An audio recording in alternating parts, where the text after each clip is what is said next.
Hello, my name is Kitty, and I'm doing research with EJ Bong. Today we're going to be dancing with Newton's laws. So the first law of Newton is going to be on inertia, the second is acceleration, and the third is motion. Newton's first law states that if an object is at rest, it will stay at rest, and if an object is in motion, it will remain in motion at constant velocity. So that means the same speed and the same direction, unless it's acted upon by an unbalanced force.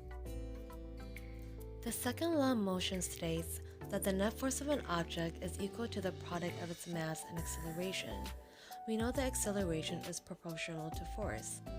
When a dancer is doing multiple turns, a great deal of power is required to complete the turn.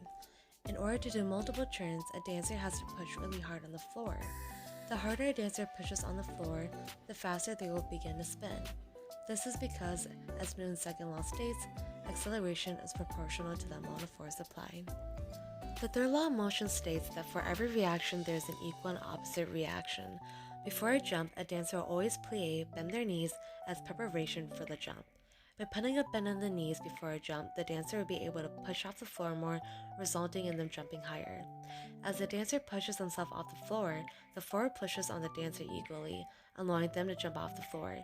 In order not to fall to the ground, the force of gravity pulling downward must cancel out the force moving upward from the floor to the feet of the dancer.